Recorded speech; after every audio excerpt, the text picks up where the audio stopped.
Today we're talking to Juliet Wright about Bedfordshire's police watch schemes and Juliet's role. Welcome, Juliet, and thank you for joining us today. If you could tell us about the role you have in community policing and the benefits of joining police watch schemes. Good morning, John. I'm Juliet Wright and I'm the force lead for our community watch schemes. And our schemes, we have a speed watch, street watch, dog watch and horse watch. I oversee the recruitment of volunteers for each of those schemes, training, development, advertising, everything that's involved in our watch schemes, I oversee. We try to encourage residents from local communities to join our speed watch group, street, dog watch, to take an active part in helping keeping their communities safe. Juliet, Neighbourhood Watch is independent of the force watch schemes. Neighbourhood Watch started 40 years ago in Bedfordshire and has a history of working closely with Bedfordshire Police as a force partner. You are known as someone who is always friendly, approachable and willing to help if you can. Your support and dedication to supporting Neighbourhood Watch members is greatly appreciated. Thank you. Juliet, so what does your role as Force Watch lead involve, and what does your passion and remarkable energy come from? Okay, so I mentioned earlier about what my role actually involves with recruiting, implementing and training. I think my passion for the watch schemes come from, I joined the force in 2007 and I was a PCSO on the local community team. After I'd been a PCSO for about 3 years, I was approached, did I want to get involved with Speed Watch? It was an initiative we were starting in central Bedfordshire. So I first of all started getting involved with Speedwatch. And then we were approached from a force down 4 Marks in Hampshire who had started the very first street watch group in the whole of the country. And I was approached and asked if that was something that I sort of wanted to have a look at and become involved in. So after we did some research, we identified the village of Marston Mortain as one that was suffering from low-level crime and antisocial behaviour. So we decided to implement our very first street watch group in Marston Mortain, which I think was way back in 2010. And from there, Street Watch took off. We developed more Street Watch groups, more Speed Watch groups. We've now got Dog Watch and we've also got Horse Watch. So I think the reason I'm so sort of passionate about the schemes and what the volunteers do is because it was something that I've been involved with from the start. So I kind of look at it as, I know it's a force, a scheme, but I kind of look at it as mine, and having that involvement right from the beginning, it's developed, and we've become into a position now where Bedfordshire Police are probably the leading force across all of the country in respect of watch schemes. So I think that's probably where my passion for the schemes lie. Thank you, Juliet. A question: how many speed watch schemes are there in Bedfordshire, and are they in areas in particular? Where would you like to see new schemes started? Okay, so at the moment, if we take Bedfordshire as a whole, we have schemes that cover in particular parishes. So rather than areas as such, I'll go for parishes. So at the moment we have around 60 schemes in various parishes across Bedfordshire. In Luton itself, we have just one scheme, and it's overseen by a coordinator, because Luton is very different to the rest of the county, obviously it being quite a big town. So we just have the one coordinator, but we cover all the various areas of Luton. Whereas in Bedfordshire, we break it down in the central part of Bedfordshire, we break it down into smaller villages, sort of towns and parishes. But if we sort of look at Luton as a whole, we really would like to see more volunteers across the whole of Luton, and then we can target and look at more locations in Luton, in particular areas such as Marsh Farm, Lucy, Brammingham, and also over at Cutno Road, that sort of side of Luton. Speedwatch is not as active as we would like it to be in the winter, because obviously the volunteers can't go out in the dark and obviously when it's raining, etc. So at the moment, across Bedfordshire as a whole, we've got around 30 active groups, but there is around 50 odd groups as a whole when they are all active. Thank you, Juliet. What is Speedwatch? What difference does it make? How do residents join and set up a scheme? Okay, so speeding is quite an emotive subject. There is speeding all across our roads, all across Bedfordshire, and that's one of the things that local residents, when they engage with us, always address is speeding in their area.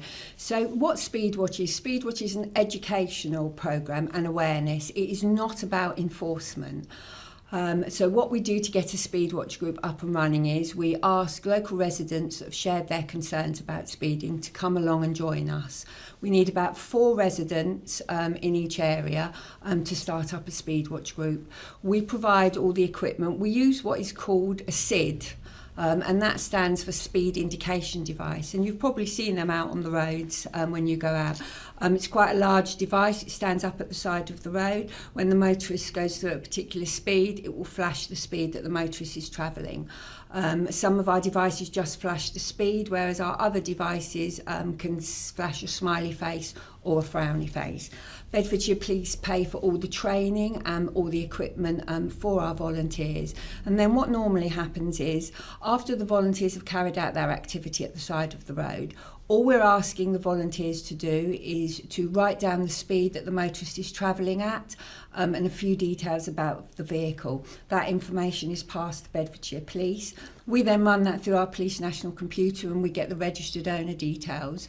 And we then send a letter to that particular motorist advising them that they've been captured speeding at the side of the road. Sometimes that may not be the actual driver of the vehicle, because we actually write to the registered owner. We write to them, we advise them that they've been captured speeding, and if a police officer was present, we advise them that they would have been fined or would have had to attend a speed awareness course. If a particular motorist is caught a second time, they will then be sent a second letter, and if the motorist is then captured a third time, they then receive a visit from an officer from the local community policing team, where they're advised that they have been captured on 3 occasions, and we then look at them to target them for active enforcement. It is an educational process. We're not asking our volunteers to stand at the side of the road and catch as many sort of speeding motorists. They're there purely as an educational tool, making the motorists aware of the speed that they are travelling at. With regards to the actual locations, we do ask local residents what roads they feel that vehicles are speeding on, and then what we will do is we will carry out a risk assessment at that location so that it is safe for them to stand. So it's not a case of us going into a particular area and saying we're going to do it here. We do speak to the local residents and we do address their concerns on roads where they would like activity to be carried out upon. Each session of Speedwatch activity lasts around an hour at a particular location. The reason we have the sessions lasting about an hour is, you know yourself what it's like if the police officer at the side of the road with a speed gun, by the time you set up your equipment and got going, messages have gone around on Facebook, etc., making everybody aware. So each section normally lasts about 1 hour. Then when you've completed your activity at the side of the road, the volunteers email us all the necessary information, and then we process the letters for them and we get that information sent out. We update each of our schemes at the end of the month with data so that they've got an idea of what letters are going out across the county, and also we also update our schemes if there've been any visits in their particular area. We do all of the training, as I said earlier, and we do provide all of the equipment for volunteers. One of the questions that do come up with our Speedwatch volunteers is, are they going to be in a confrontational situation standing at the side of the road? I can answer that by saying that Speedwatch has been running now since 2010, and in all of that time we've actually only had 1 incident, and believe it or not, that was in Luton, where our volunteers were confronted at the side of the road by someone who wasn't sort of particularly happy. We do deal with that. We don't accept any confrontational with our volunteers. So the answer, for that would be, you're quite safe standing at the side of the road. It isn't something that's going to put you into a confrontational situation. And I know when people come forward to volunteer, that is a particular question that they do ask. Juliet, moving on to Streetwatch. What is Streetwatch and what does being a member of Streetwatch involve? Okay, well, I can tell you a little bit about Street Watch. If we look at Neighbourhood Watch is about local residents looking after and keeping an eye out on properties in their street. So what Street Watch is actually taking those good principles from Neighbourhood Watch, but we're actually taking it out onto the street. So what we're asking our volunteers to do is to be the eyes and ears of the community, and go out and patrol in the areas where they live. There is a vetting process. All volunteers will have to undergo a vetting process, and then once that vetting process has been completed, we'll do a training session with our volunteers where they'll carry out patrols in their area, supported by Bedfordshire Police. Street Watch isn't a replacement for police officers. We all know that Bedfordshire Police is underfunding, but Street Watch isn't about volunteers doing our job. It is about volunteers taking ownership and playing a part in their communities, trying to help make their communities a safer place. It's like partnership working. It's like how Neighbourhood Watch work with Bedfordshire Police. Street Watch is exactly the same. Our volunteers are given information. We share information where there is low-level crime and antisocial behaviour, the times and dates when this is actually happening, and we ask our Street Watch volunteers to go out and be a visible presence in the areas that they live. They wear a high-vis jacket that says Street Watch on the back, and it's obviously got the Bedfordshire Police logo, so they're sort of quite visible, and they're able to engage with our local residents, communicate with them, and just provide that extra reassurance, that presence in their village. We also do find it in our communities with our Street Watch volunteers that local residents engage more with them. I think that's because they see them as part of the community, because sometimes residents don't always want to engage with us as Bedfordshire Police, but our Street Watch volunteers are warmly received and welcomed in the areas where they patrol. Juliet, Dog Watch. It's another scheme that I know has been popular, and it combines walking your dog and being community spirited.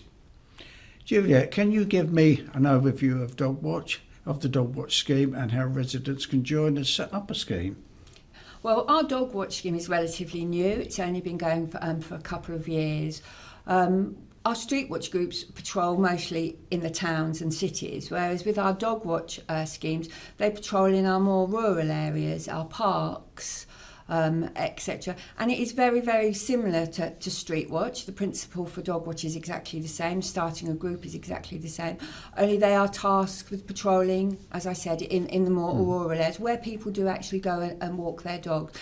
You're able to go and patrol with a dog. You can take your dog out on patrol, and in addition to our Dog Watch volunteers wearing high-vis, the dogs also wear high-vis as well. So you will see them out. We've got schemes in Dunstable, Marston, Caddington, so they're more in our more rural areas.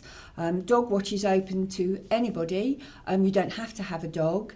It's just that the majority of our volunteers within our Dog Watch schemes do have a dog. So you can combine being the eyes and ears of the community, being those eyes and ears whilst walking your dog at exactly the same time.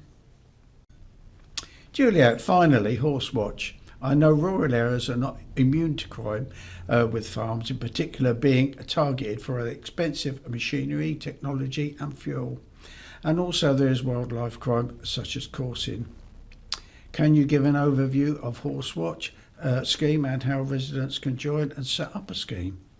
Okay, so our Horse Watch obviously is quite a unique scheme.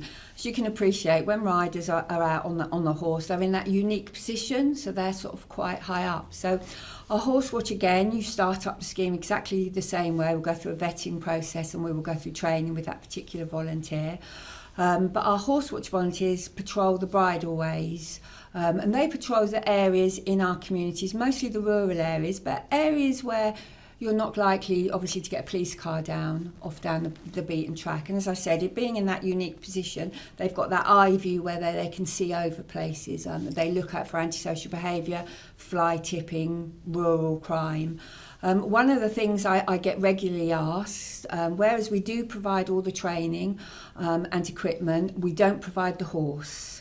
It is one question that I'm asked a lot of times. You do have to have your own horse, or if you don't own a horse, you do have to have access to a horse. to be able to take part in the scheme. And other than that, we will provide all the training. There's no age limit for any of our volunteers in all of our schemes. We do ask that volunteers are over the age of 18, but there's no upper age limit.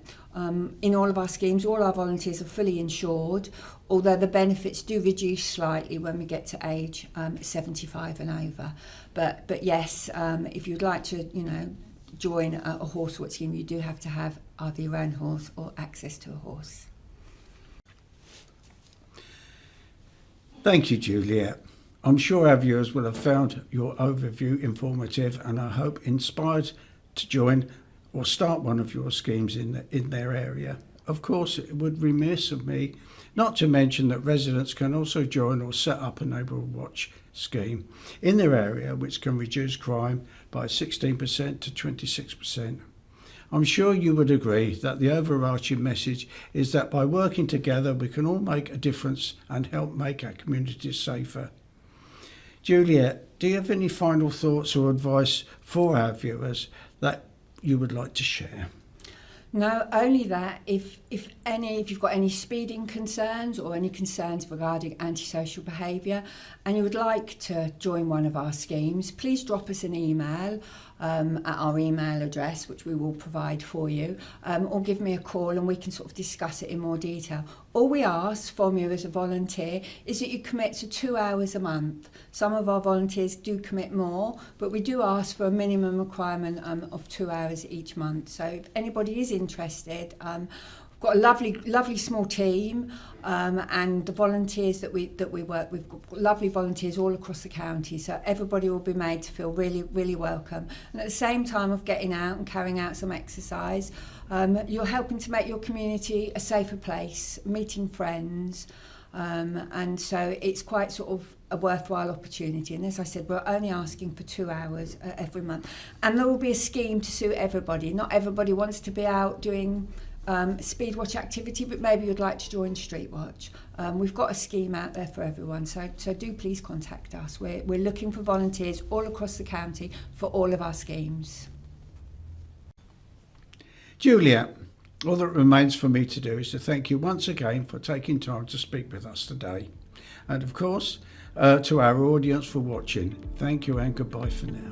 No, thank you, John, for your time today. It's been a pleasure.